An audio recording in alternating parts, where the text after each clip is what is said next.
वेंकटनाथार्य कवितार्किककेसरी वेदान्ताचार्यवर्यो मे सन्निधत्तां सदा हृदि यस्य वाक्कृतिपर्यन्ता यतिराजसरस्वती तस्मै वेदान्तगुरवे भूयो भूयो नमो नमः। विशुद्धविज्ञानघनस्वरूपं विज्ञानविश्राणनबद्धदीक्षं दयानिधिं देहभृतां शरण्यं देवं हयग्रीवमहं प्रपद्ये। श्रीवत्सजन्ममिश्रेभ्यः नमोक्तिमधीमहे यदुक्तयः तरीकण्ठे यान्ति मङ्गलसूत्रताम्। ஆழ்வான் அவருக்கே உரித்தான பாணியில அந்த அழகருடைய திவ்யமங்கல விக்கிரகத்தை மங்களாசாசனம் பண்றார். இதுல முதல் ஸ்லோகமாக இதுக்கு முன்ன பார்த்தோம். அப்ஜபாதம் அரவிந்த லோச்சனம் பத்ம பாணிதலம் அஞ்சன பிரபம் சுந்தரோருபுஜம் இந்திராபதிம் வந்திஷீய வரதம் வனாத்ரிகம்.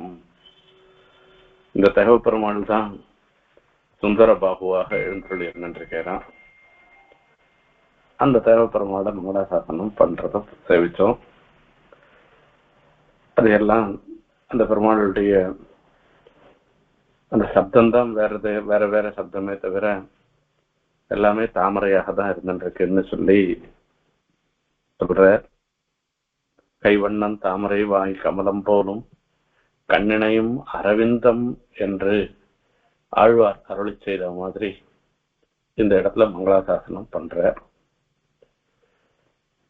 இப்போ அடுத்த விஷயத்த ஒரு சமுதாயமான ஒரு தேஜஸ் திவ்யமங்கல விக்கிரகத்தினுடைய லாவண்யத்துல ஈடுபடுற. லாவண்யம் சௌந்தர்யம் என்று இரண்டு வகை அந்த பெருமானுடைய எல்லாருக்குமே லோகத்துல சாதாரணமா சொல்றது. லாவண்யம்னாக்க ஒட்டுமொத்தமான ஒரு அழகு. சௌந்தர்யம்னு சொன்னோம்னாக்க பிரத்யங்கம், ஒவ்வொரு அவயவத்திலையும் இருக்கக்கூடிய ஒரு அழகு. கண் அழகு, மூக்கழகு, முகத்தினுடைய அழகு, எப்படி கைகளுடைய அழகுன்னு சொல்றது. எல்லாவற்றினுடைய சேர்க்கையினால வரக்கூடிய ஒரு அழகு இருக்க, அந்த அழக லாவண்யம்னு சொல்லி சமுதாய சோபைன்னு சொல்லி சொல்ற வழக்கம். அந்த அழகருடைய திவ்யமங்கல விக்கிரகத்தினுடைய அழக அது ஒரு லாவண்யத்துல ஈடுபட்டு இப்போ ஆழ்வான் பேச ஆரம்பிக்கிறார். கனக மரத காஞ்சன திரவாணாம் மதன சமுத்தித சார மேலனோத்தம் ஜயதி கிமபி ரூபமஸ்ய தேஜஹ வனகிரிநந்தன சுந்தரோருபாஹோ. வனகிரிநந்தன சுந்தரோருபாஹோ அஸ்ய கிமபி ரூபம் தேஜஹா ஜயதி. என்ன ஒரு ஜோதிர்மயமாக இருக்க, ஒரு தேஜோமயமாக இருந்திருக்க. அந்த தேஜோமயமாக இருந்திருக்கிற இந்த சுந்தர தேவனுடைய ஒரு பரம தேஜஸ் இருக்கு. அந்த தேஜஸ் கிமபி ரூபம்னு சொல்லி சொல்ற. கிமபி ரூபம் ஜெயத்தின்னு ஒன்னும் சொல்லவே முடியாது. இது என்ன மாதிரி இருக்கு, எப்படிப்பட்டது அந்த தேஜஸ். ஒரு தேஜஸ் சொல்லணும்னா சந்திரனுடைய தேஜஸாட்டம் இருக்கு, சூரியனுடைய தேஜஸாட்டம் இருக்கு, நெருப்பு ஜுவாலையாட்டம் இருந்துருக்கு, ரத்னத்தினுடைய பிரகாசம் மாதிரி இருந்துருக்கு. இப்படி எல்லாம் நம்ம ஒவ்வொரு தேஜஸ கூட நம்ம வேற ஒன்னோட ஒப்பிட்டு பார்த்து அந்த மாதிரி தேஜஸ் அந்த மாதிரி தேஜஸ்ன்னு நாம சொல்றோம். அந்த சுந்தர பாகுவாக எழுந்தருள் இருக்கிற அந்த எம்பெருமான் அவருடைய தேஜஸ எதோட ஒப்பிட்டு சொல்ல முடியும்? கிமபின்னு சொல்லி சொன்னார். அந்த தேஜஸ் அந்யாதிருஷமான தேஜஸ், வேற எங்கேயும் அப்படிப்பட்ட ஒரு தேஜஸ் கிடையாது. இந்த 1973 73-74 தான் நாவல் பாக்கத்துல முதல்ல ஆத்துல கரண்ட் வந்தது. அதுக்கு முன்னெல்லாம் இந்த கரசன் விளக்கு, ராந்தல் விளக்கு இதெல்லாம் தான் வச்சுட்டு தான் இருந்தோம். 74 75 வச்சுப்போமே, அப்பதான் வந்தது. அப்பெல்லாம் டியூப் லைட் எல்லாம் கிடையாது, இந்த குண்டு பல்பு தான் அப்பெல்லாம் உண்டு. அதுக்கு ஷேடு இருக்கும். ஷேடு வரைச்சே ஒரு நீல கலர்ல ஒரு அந்த ஷேடு இருக்கும். அது பின்ன அதை போட்டு அது நடுவில் இதை பல்பஸ் இருக்கிறது.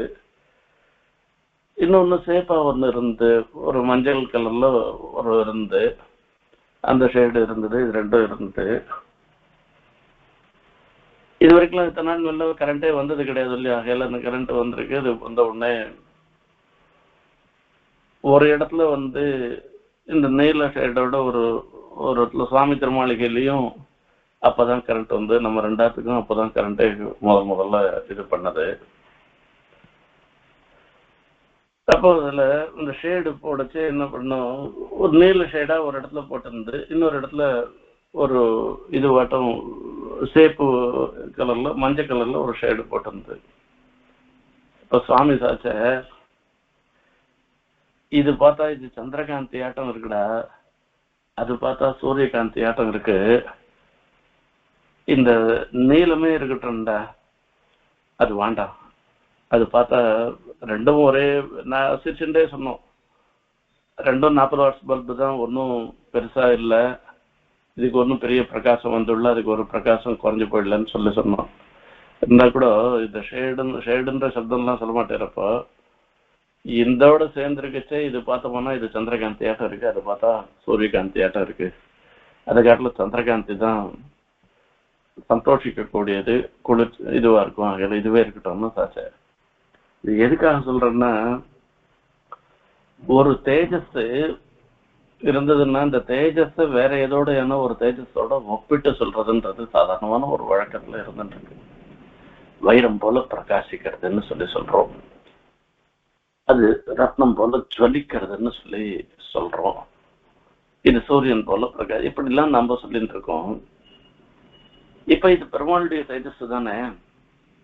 இந்த தேஜஸ லோகத்துல நாம பார்க்கக்கூடிய வஸ்துக்கள் எதோடையான ஒப்பிட்டு பார்த்து இந்த மாதிரி தேஜஸ்ன்னு சொல்லலாமா என்று அந்த பெருமாளுடைய திவ்யமங்கல விக்கிரகம் பொன் போல பிரகாசிக்கிறது, இல்ல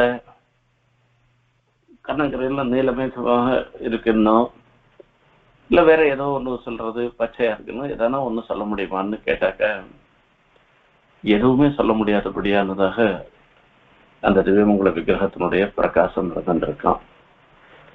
ஜயதி கிமபி ரூபம் அஸ்ய தேஜஹ வனகிரி நந்தன சுந்தரோருபாஹோ வனகிரி நந்தன சுந்தரோருபாஹோ. அந்த திருமாலின் சோலையில பெருமாள் எழுந்தருள் இருக்கிறதுக்கு அவ்வளவு சந்தோஷமா அவருக்கு.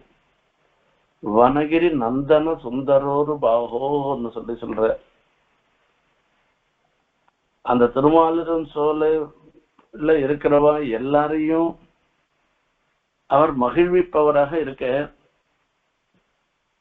அதே மாதிரி உகந்து வர்த்திக்கிற இந்த சுந்தர தோழனுடைய பரம லட்சணம். அவளுக்கு சந்தோஷம் வந்துன்னா பெருமாளுக்குன்னு ஒரு சந்தோஷம் எதுவும் கிடையாது. நமே துவேஷி கஷ்டனன்னு பெருமாளுக்கு பிடிக்காததுன்னு ஒரு வஸ்துவோ பிடிக்கிறதுன்ற வஸ்துவோ ரெண்டுமே கிடையாது. தன் அடியார்களுக்கு எது பிடிச்சதா இருக்கோ அதுதான் அவருக்கு பிடிக்குமே தவிர அவருக்கு இன்னும் ஒண்ணுமே கிடையாது. ஆனா அவருக்கு இந்த திருமாலின் சோலையில எழுந்தருளி இருக்கிறதே அங்க இருக்கிற அடியார்களுக்கெல்லாம் அவ்வளவு சந்தோஷத்தை கொடுக்கறதுனால அதுவே அவருக்கும் சந்தோஷம் கொடுக்கறதா. அப்பேற்பட்ட அந்த வனகிரி நந்தன சுந்தரோரு பாகோஹோ ரூபம், அந்த பெருமாளுடைய திவ்யமங்கல விக்கிரகத்தினுடைய ரூபம், அஸ்ய தேஜஹ, அந்த தேஜஸ் இருக்கு பாரு, ஜயதி கிமபி ரூபம் தஸ்ய தேஜஹன்னு சொல்றார். கிமபி தேஜஹன்னு சொல்றது. தேஜஹ கிமபி ரூபம் ஜயதி, தேஜோமயமாக இருந்துருக்கிற இந்த ரூபம் இருந்துருக்கு. ஜெயதி, அதுக்கு ஒரு ஜெயத்தின்னு மங்களாசாசனம் பண்ணி சொல்றார், ஜெயத்தின்னு சொல்றார். அப்படி என்ன அதுல இருந்துருக்கு?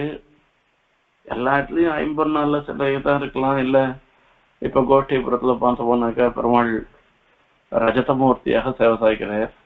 திருவனந்தபுரத்துல போனோம்னா உற்சவர் ஸ்வர்ணமூர்த்தியாக சேவை சாய்க்கிறார். இப்படி எல்லாம் ஒவ்வொரு ஊர்ல ஒரு விசேஷம் நாம சொல்லிட்டு இருக்கோமோ இல்லையோ, அந்த மாதிரி அழகர் திருவேணியில என்ன விசேஷம் இருக்கு? ரஜத ரூபமா சேவை சாய்க்கிறாரா, ஸ்வர்ண ரூபமா சேவை சாய்க்கிறாரா, எப்படி சேவை சாய்க்கிறார், என்ன விசேஷம்னு சொன்னா, ஒரு இங்கேயும் ஒரு கற்பனையில பண்ணி பாக்குறாராம். கனக மரத கஞ்சன திரவாணம் மதன சமுத்தித சாரமேலனோத்தம். கனகம்னா தங்கம், மரத்தக்கம்னாக்கா அது பச்சை, எல்லாருக்கும் தெரியும் மரத்தக்கம்னு. அஞ்சனம்ன்றது மை. இது மூணையும் இதனுடைய சாரம், தங்கத்தினுடைய சாரம் என்ன, அந்த மரதகத்தினுடைய சாரம் என்ன, மையினுடைய சாரம் என்ன, இது ஒன்னையும் தனியா போட்டு சாரத்தை கடைஞ்சு எடுக்கிறது. அந்த தங்கத்தினுடைய சாரத்தை தனியா கடைஞ்சு எடுத்தாலாம். அதே மாதிரி அந்த பச்சையாக இருந்திருக்கிற அந்த ஹரிதம்னு சொல்லக்கூடியதாக இருந்திருக்கிற மரதகம் இருக்க, இந்த மரதகத்தை அதை கடைஞ்சி எடுத்து அந்த மரதகத்துக்குள்ள இருக்கக்கூடிய சாரத்தை எடுத்தாலும். அதுக்கப்புறம் மை இருக்கு, எத்தனையோ மை இருக்கு. வண்டியில கூட தான் மை இட்டுக்கிறோம். கண்ணுக்கு இட்டுக்கிற மை வேற, வண்டிக்கு போடுற மை வேற. அந்த காலத்துல வண்டிக்கு மை போடுறதுன்றது இந்த எண்ணெயும் வெக்கலையும் போட்டு கொளுத்தி அதை வண்டிக்கு மை இன்னும் பண்ணுவா. அதுக்கு அதெல்லாம் ஒரு லூப்ரிகேஷன் தான். இப்ப கிரீஸ் தடவுற மாதிரிதான் அந்த காலத்துல தான் அது அந்த மாதிரி வரைச்சே அந்த மையிலையும் எத்தனையோ விதமா இருந்துருக்கு. அதுல மைக்குள்ள சாரமாக கண்ணுக்கு இருக்கிற மையும் வண்டிக்கு போடுற மையும் ஒன்னாகாது. இதுக்குள்ள சாரமாக என்ன இருந்துருக்கோ அந்த சாரத்தை எடுத்து ஒன்னொன்னையும் கடைஞ்சி சாரமாக எடுத்து கனக மரத கஞ்சன திரவாணம் மதன சமுத்திதே சாரமேலனோத்தம். இது அந்த கனக திரவம், இது எல்லாத்தையும் ஒரு திரவமா ஆக்கிட்டாலும். அந்த தங்கம் திரவமா எடுத்து, அந்த மரத்தக்கமும் அந்த சாரமா எடுத்து அது திரவமா எடுத்து, அதுல இருந்து எடுத்தது அஞ்சன திரவம். இது மூணையும் ஒன்னா போட்டா, இது மூணையும் ஒன்னா போட்டு அதுக்கப்புறம் கடையிறாங்க. என்ன ஒரு அற்புதம் பாருங்க, என்ன ஒரு எண்ணம் எப்படி இருக்குன்னு.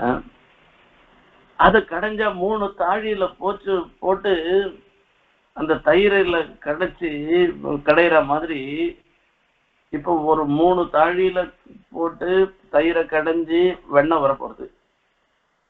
அதுக்கு சாரமாக வெண்ணெய் திரள்ற மாதிரி அந்த கனக திரவியம், மரகத திரவம், அஞ்சன திரவம், இது 3 பாத்திரங்கள்ல நிறைச்சு கடைஞ்சா அது 3க்குள்ள சாராம்சம் வரும் இல்லையோ. அந்த 3 சாராம்சமும் ஒன்னா சேர்ந்தாக்கா எப்படி இருக்குமோ அப்படி இருந்துருக்கான் பெருமாளுடைய திருமேனி, அழகனுடைய திருமேனி. இது என்னன்னு சொல்றது? இதுக்கு கிமபி ரூபம் ஜெயதி என்பதாக சொல்ற. இந்த தேஜஸை இப்படி எப்படின்னெல்லாம் சொல்ல முடியல. கிமபி ரூபம் ஆசிரமம் வாயால சொல்ல முடியாதது, மனசாலையும் எண்ணி பார்க்க முடியாததாக இருக்கக்கூடியது கிமபி ரூபம் என்பதாக சொல்ற. எம்பெருமானுடைய திருமேனியில ஸ்வர்ணம் மாதிரி ஒரு பிரகாசம் இருக்கு. உபனிஷத்தே சொல்றது ஹிரண்யகேசா ஹிரண்யஸ்மஸ்ருஹு ஆப்ரணகாத்து சுவர்ண ஏவன்னு நகத்துல இருந்து ஆரம்பிச்சு எல்லாம் ஸ்வர்ணம் மாதிரி இருந்துருக்கு. என்ன அந்த ஸ்வர்ணம் மாதிரி ஒரு பிரகாசம்ன்றது அந்த பெருமாளுடைய திருமேனியில இருந்துருக்கு. அதுல ஒன்றும் சந்தேகமே இல்லை. பச்சைமாமலை போல் மேனி, பவளவாய், செங்கண்ணு எல்லாம் சொல்லி கமல செங்கண்ணு ஆழ்வார் மங்களாசாசனம் பண்றார் எம்பெருமானுடைய திருமேனிய. மரதக பூதர மாதிருகாயமானம்னு சுவாமி தேசிகன் மங்களாசாசனம் பண்றார். நாம பாக்குற கல்லெல்லாம் கண்ணங்கரையில தான் இருக்கு. கல்லெல்லாம் பச்சையாவே கல்லே இல்லை. ஆனா அந்த பெருமாள் சுவாமி மங்களாசாசனம் பண்ணச்சே மரதக பூதர மாதிரிகாயமானம்னு சொல்லி ஒரு மரகத கொன்றே வடிவெடுத்த மாதிரி பெருமாளுடைய திருமேனி, தேவ பெருமாளுடைய திருமேனி இருக்குன்னு எல்லாம் சொல்ற. மரதக வல்லின்னு தாயாருக்கு, தீப பிரகாசனுடைய தாயாருக்கு பேரு. இப்படி எல்லாம் இருக்கு. அப்போ அந்த பெருமாளுடைய திருமேனியில பச்சையாக இருக்கிறதுன்றது இருக்கு. இது ஒரு சுவாபாவிகமான ஒரு நிலைன்றது ஏற்படுறது. சமீபத்துல ஒரு வருஷத்துல இருக்கலாம், தீப பிரகாசன் சன்னதி புரோக்ஷணம் நடந்தது. அதே மாதிரி தேசிகன் சன்னதி புரோக்ஷணம் நடந்தது. மதுராந்தகத்துல கோதண்டராம சன்னதி புரோக்ஷணம் எல்லாம் நடந்தது. இந்த புரோக்ஷணத்தும் போது இந்த பெருமாளுடைய திருமேனி, சுயம் திருமேனியில இப்ப இத்தனால தைல காப்பெல்லாம் சமர்ப்பிச்சு அது மேல எத்தனையும் இதெல்லாம் படிஞ்சு அது மூலமா கனகரையில கருப்பா சேவசாச்சிருந்து அது எல்லாம் விளக்கிட்டு சேவசாக்கிச்சு. பார்த்தோம்னா அந்த தாயார் தேசிகன் இவெல்லாம் அப்படியே சிவபிரகாசம் இல்ல, தாயாரும் சரி தேசிகனும் சரி மரகதவல்லின்னா மரகதவல்லியா இருக்க, பச்சையாவே சேவசாச்சு. நான் பொய் சொல்ல, அந்த மாதிரியே சேவை அப்படியே அந்த பச்சை வர்ணத்துல அந்த சிலையிலேயே அதே மாதிரி பச்சை. சுவாமி ஏன் அதை சொல்ல மாட்டேன்? சுவாமி அதே மாதிரி அந்த காலத்துல சுவாமி அந்த சுயம் திருமேனியை சேவிச்சிருக்கார். அதனாலதான் மரதக பூதர மாதிரிகாயமானம்னு சொல்லியிருக்கேன். ஆகையால அந்த பெருமாளுடைய திருமேனி மரகதமாக இருந்துருக்கு. நிலமேக நிபம் அஞ்சன புஞ்ச சாமகுந்தளம் அனந்த சயன்வான்னு நீலமேகனாக எழுந்தருள் இருந்துருக்கார், கருப்பாக இருக்கார்ன்றதும் சொல்லிருக்கு. அப்போ அஞ்சனம்ன்றது இருக்க மைய, அந்த மை மாதிரி கருப்பா இருக்குன்றதும் ஏற்படுது. இப்படி சொல்லச்சே இது மூணுத்தினுடைய சாரத்தையும் ஒன்னா சேர்த்து அது அமைஞ்சா எப்படி இருக்குமோ அப்படி பெருமாள் சேவை சாக்கிறாராம். துர்வாதள பிரதிமயா தவ தேக காந்தியா கோரோச்சனா ருச்சிரயா ச ருச்சேந்திராயா ஆசீதனுஜ்ஜித சிகாவள கண்டசோபம் மாங்கல்யதாம் பிரணமதாம் மதுபைரிகாத்திரம். கோதாஸ்துதியில சுவாமி தேசிகன் இங்க ஆழ்வான் இந்த சமுதாய சோபைய, பெருமாளுடைய சோபைய மங்களாசாசனம் பண்ண மாதிரி அந்த பெருமாளுடைய திருமேனியினுடைய சோபைய மங்களாசாசனம் பண்றார் இந்த ஸ்லோகத்தினால. பெரிய பிராட்டியாருடைய நிறம் ஸ்வர்ணச்சாயம், ஸ்வர்ணமுகி, அந்த ஸ்வர்ணமாக இருக்கக்கூடியதாக இருக்கிறவள், அந்த தங்கம் மாதிரி பிரகாசிக்கிறவளாக இருக்கிறவள். அயால பெரிய பிராட்டியாருடைய தேஜஸு.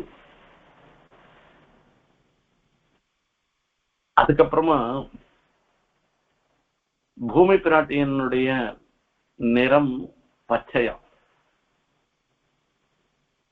அதுக்கப்புறமா ஆண்டாளினுடைய நிறம், அதாவது நீலாதேவி பூமியினுடைய அவதாரமாக இருக்கக்கூடிய நாச்சிமாரா இருக்கக்கூடிய ஆண்டாளுடைய நிறமும் பச்சைதான். இப்ப என்ன ஆச்சுன்னா, துர்வாதள பிரதிமயா தவ தேக காந்தியா, இப்படி பூமி பிராட்டியாரும் பெரிய பிராட்டியாருமாக இருந்துருக்கா. இவாளுடைய காந்தியினால பெருமாளுக்கு சுவாபாவிகமாக நீலமேக சாமலனாக இருந்துருக்கிற அந்த ஒரு நிறமும் இருந்துருக்கு. தவ தேக காந்தியா கோரோச்சனா ருச்சிரயா ச ருச்சேந்திராயா,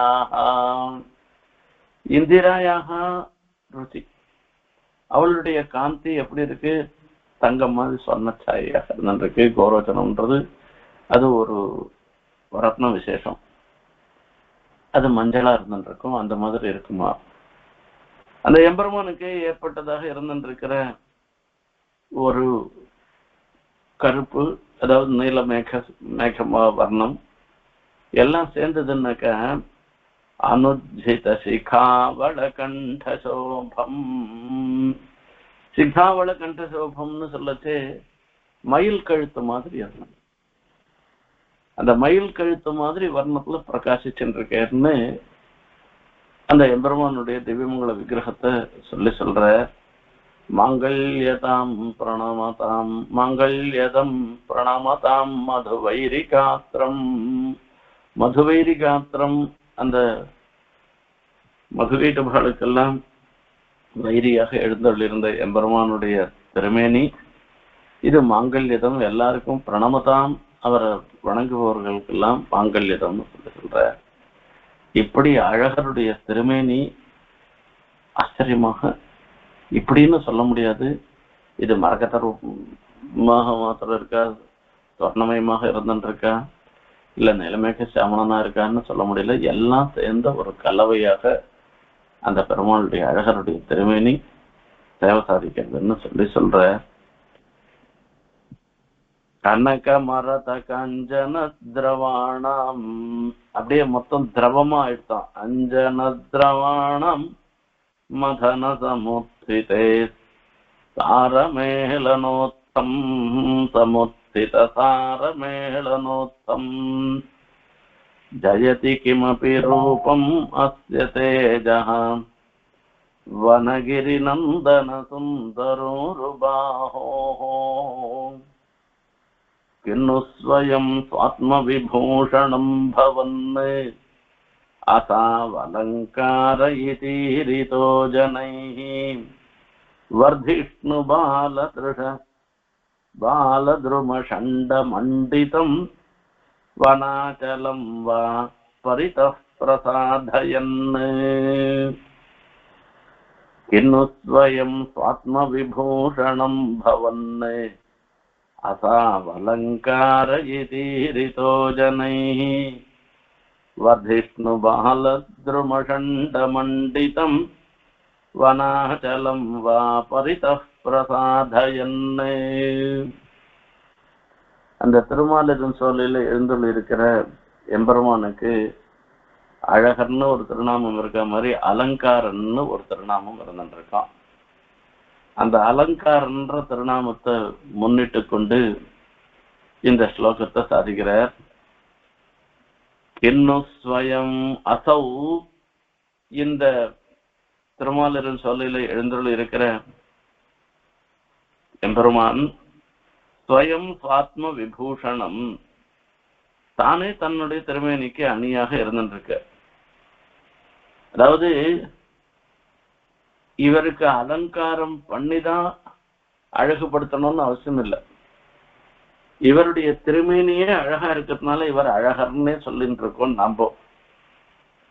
ஆனா ஜனங்களால இவருடைய திருமேனியை சேவிச்ச உடனே அலங்காரர்னு ஒரு பெயர் சொல்றாள, அது எதுக்காக சொல்றான்னு தெரியலையே அப்படின்னா, வர்திஷ்ணு பால துருமஷண்ட மண்டிதம், இங்க நிச்சயமாக வளர்ந்து கொண்டே இருக்கிறது அந்த இடத்துல இருக்கக்கூடிய அந்த மரங்களும் செடிகளும் கொடிகளும் எல்லாமே அந்த வனாச்சலம் இந்த திருமாலிருஞ்சோலை பரிதா பிரசாதயன்வா ஏரிதா, இந்த திருமாலிருஞ்சோலையில நாலா பக்கத்திலையும் அது ஒரு பிரசாதயன்வா, அந்த நாலா பக்கத்திலையும் அதுக்கு ஒரு பிரகாசத்தை அலங்கரிச்சுட்டு வரதுனால இவருக்கு அலங்காரன்னு பேரா என்று அர்த்தம் சொல்ற.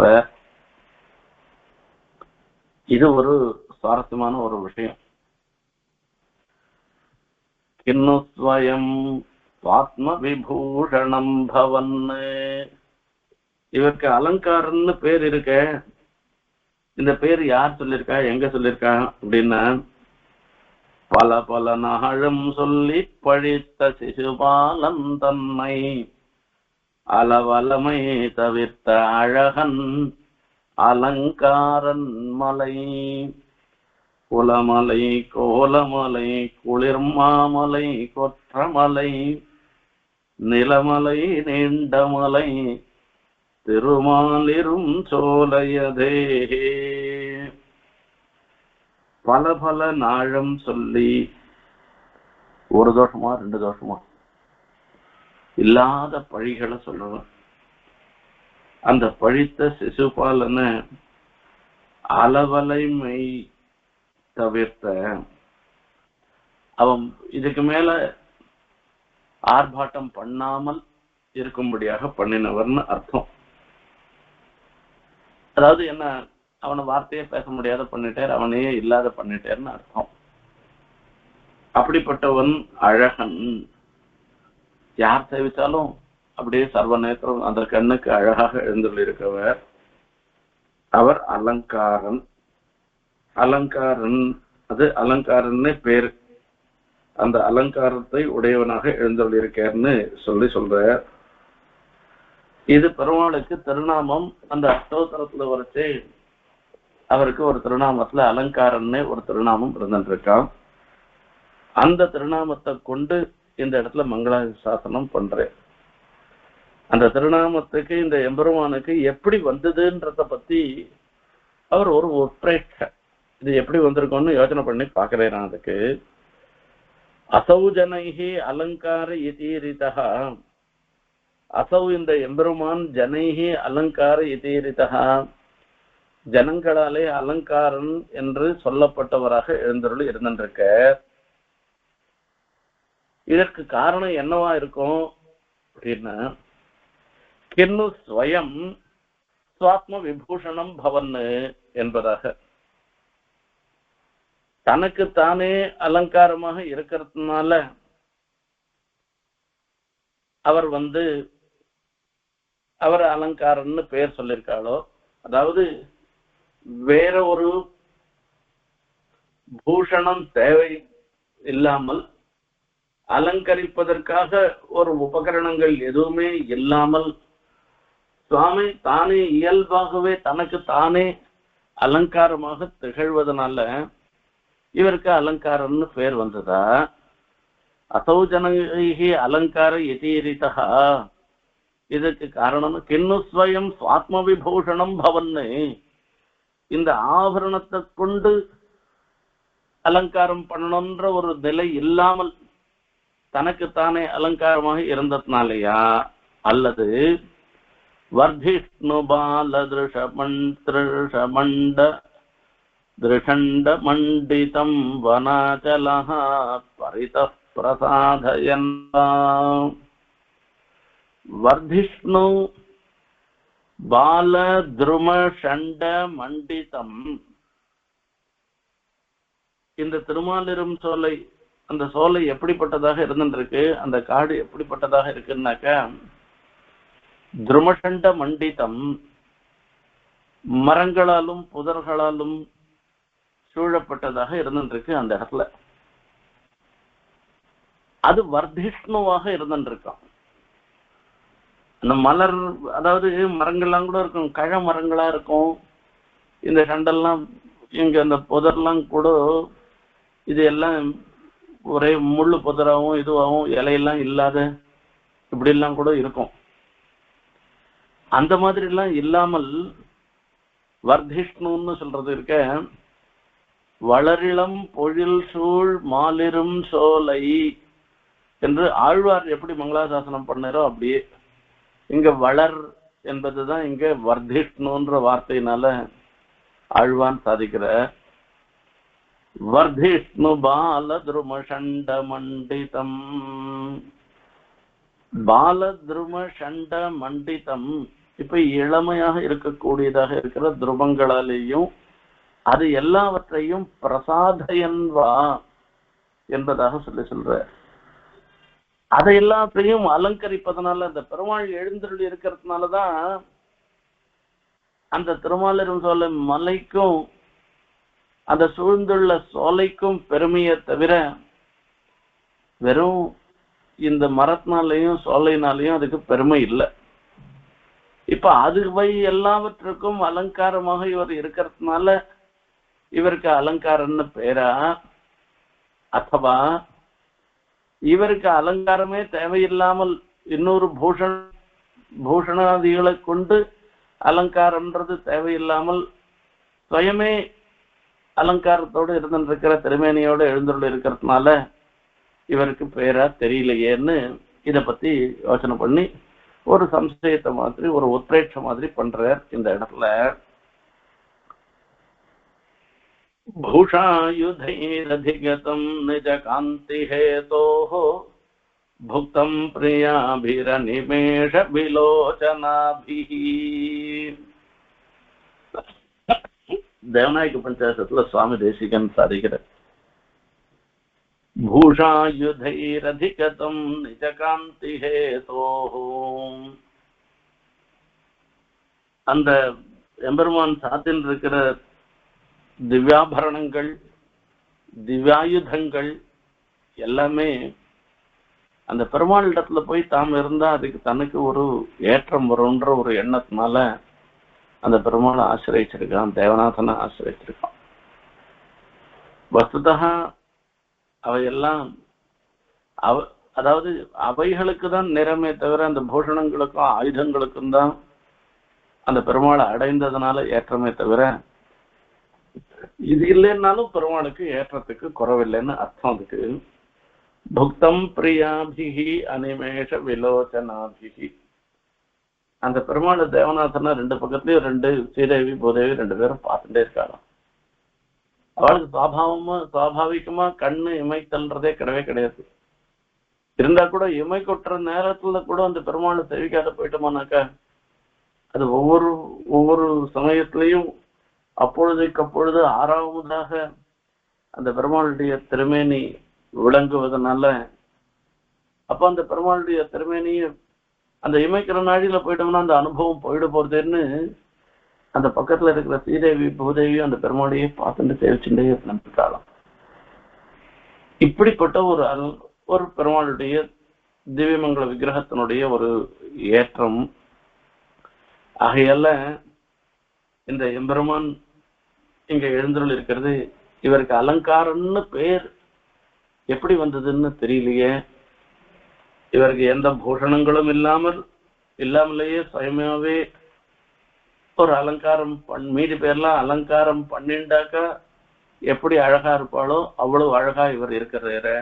அதனாலயா இவர் எழுந்தருள் இருக்கிறதுனால அந்த திருமாலிரும் சோலை மலையும் மலைப்பகுதி அந்த சோலை எல்லாவற்றுக்கும் ஒரு அலங்காரமாக ஆறுத.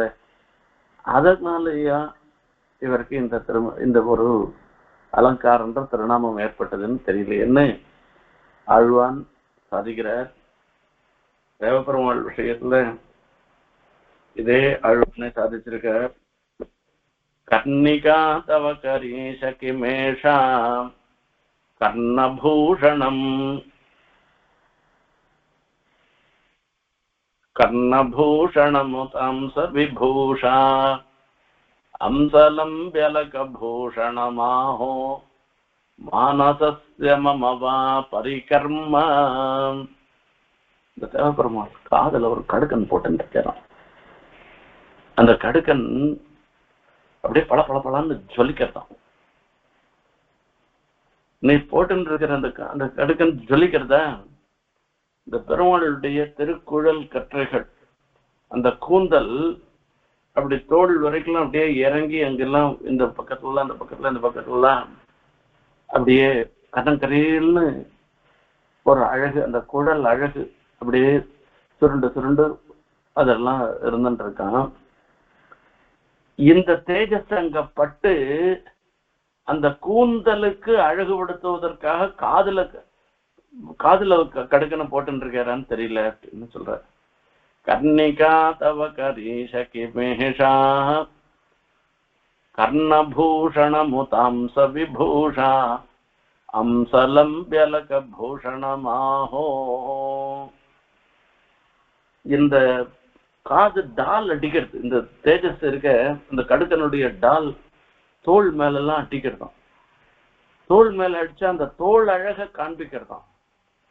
தோல் அழக காண்பிக்கிறதுக்காக தோளுக்கு அலங்காரத்துக்காக காதுல போட்டு இருக்காரா, காதுக்கு அலங்காரமாக அந்த கர்ணிக்கை காதுல சாச்சுட்டு இருக்காரா, அல்லது அந்த அம்சம் வரைக்கும் தோல் வரைக்கும் தழைந்து இருக்கிற அந்த குழல் கற்றைக்கு அதுக்கு அலங்காரமாக இத சாத்தின்னு இருக்காரா, அதுவா மானசஸ்ய மமவா பரிகர்ம, என்னுடைய மனசுக்கு அலங்காரமாக இதை நீ சாத்தின்னு இருக்காரான்னு தெரியல என்ன சொல்ற மாதிரி இந்த இடத்துல அலங்காரன்ற உன்னுடைய திருநாமம் ஆபரணங்கள் இல்லாமல் இயல்பாகவே சுவாபாவிகமாகவே ஒரு அழகோட இருந்துருக்கிறதுனால உமக்கு வந்ததா, நீர் எழுந்தருளி இருக்கிறதுனால இந்த திவ்ய தேசம் முழுக்க ஒரு அனுகிரகம் பண்ணி அதுக்கு ஒரு ஏற்றத்தை கொடுக்கறதுனால, இதுக்கு ஒரு அழகை கொடுக்கறதுனால உமக்கு அலங்காரம்னு திருநாமம் வந்ததான்னு தெரியலையேன்னு ஆழ்வான் இங்க சாதிக்கிற. அந்த அழகருடைய அழகுல ஈடுபட்டு அந்த அழகருடைய ஒரு அழகு மனசை கொள்ளை கொள்ளுவதாக இருந்துருக்கு. அப்படி எம்பெருமானுடைய திவ்யமங்கல விக்கிரகத்துல நாம்பளும் ஈடுபட்டு நம்மளுடைய பாபங்கள்லாம் போய் அதை அனுபவிக்கிற அந்த திவ்யமங்களுக்கு அர்ச்சாமூர்த்தியாக இருந்துருக்கிற பெருமானை எப்படி சேவிக்கணும்ன்ற ஒரு ஞானம் நமக்கு அவர் தான் கொடுக்கணும், ஆழ்வான் தான் கொடுக்கணும். ஆழ்வானுடையும் அழகரிடத்துலையும் அந்த ஞானத்தை நமக்கு கொடுக்கணும்னு பிரார்த்தனை பண்ணிட்டு விடைபெறுகிறேன். கின்னு ஸ்வயம் ஸ்வாத்ம விபூஷணம் பவன்னை அசாவலங்காரயிதீரிதோ ஜனைஹ வர்திஷ்ணு பாலத்ருமஷண்ட மண்டிதம் வனாச்சலம் வா परितः प्रसादयन्ने कवितार्किक सिंहाय कल्याण गुणशालिने श्रीमते वेंकटेशाय वेदांत गुरवे नमः।